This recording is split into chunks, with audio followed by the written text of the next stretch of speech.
Hello, good day everyone. আজকে আমি আপনাদেরকে দেখাবো যে ETABS এ কিভাবে স্ট্যাটিক লোড ডিফাইন করতে হয়। স্ট্যাটিক লোড ডিফাইন করতে পারি আমরা ২ ভাবে। একটা হচ্ছে মেনু থেকে।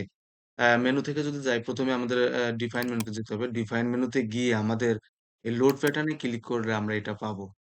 আবার যদি আমরা যদি অন্যভাবে করতে চাই, আ তাহলে আমরা এই মডেল এক্সপ্লোরার থেকেও করতে পারি। মডেল এক্সপ্লোরার অনেক সময় যদি না থাকে, যদি এভাবে থাকে তাহলে আপনার অপশন মেনুতে যাবেন। আমাদের ওকে ১ম এ অপশন মেনুতে যেতে হবে। অপশন মেনুতে গিয়ে শো মডেল এক্সপ্লোরার দেখালে এই মডেল এক্সপ্লোরার চলে আসবে। মডেল এক্সপ্লোরার এ গিয়ে আমাদের মডেলে ক্লিক করতে হবে। মডেলে ক্লিক করে আমরা দেখতে পাচ্ছি লোড। লোড এ ক্লিক করলে আমাদের এখানে লোড প্যাটার্ন দেখাবে। এখানে লোড প্যাটার্ন এর উপর কার্সারটা রেখে রাইট বাটন ক্লিক করতে হবে। এড নিউ লোড প্যাটার্ন এ যাবো। এখানে দেখতে পাচ্ছেন যে ডেড লোড দেয়া আছে, লাইভ লোড দেয়া আছে। এখন আমরা একটা লোড নিবো উইন লোড। উইন্ড লোডটা নিলে আমাদের লোডের এখানে টাইপ করতে হবে উইন্ড লোড।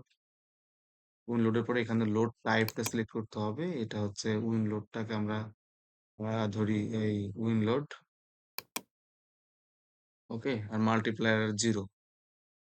এখানে আমরা আ যেটা সিলেক্ট করব ASC 716 ধরে। আর যদি DNBC কোড ধরে ডিজাইন করতে চাই সেক্ষেত্রে ওটা আলাদাভাবে সেট করতে হবে।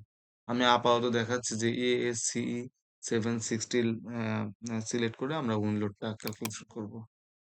এখানে এড নিউ দিলে আমাদের এটা চলে আসবে। এরপরে আমরা মডিফাই ল্যাটেরাল লোড। এই ল্যাটেরাল লোডটাকে মডিফাই করব।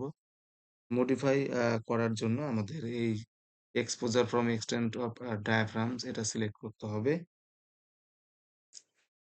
আর বাদবাকি যেগুলো যেভাবে আছে সেভাবেই থাকবে। এখানে আমরা এই কেস 716 এর ক্ষেত্রে আমরা কয়েকটা অপশনে এখানে ক্লিক করলে কয়েকটা অপশন আমাদেরকে দেখাবে। এভাবে হলে আমরা এটাকে ওকে ক্লিক করব।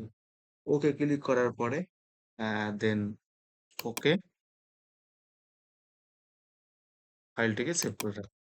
এভাবে আমরা লোড প্যাটার্নকে ডিফাইন করতে পারি। লোড প্যাটার্ন ডিফাইন করতে গেলে এখানে কয়েক ধরনের লোড আসতে পারে।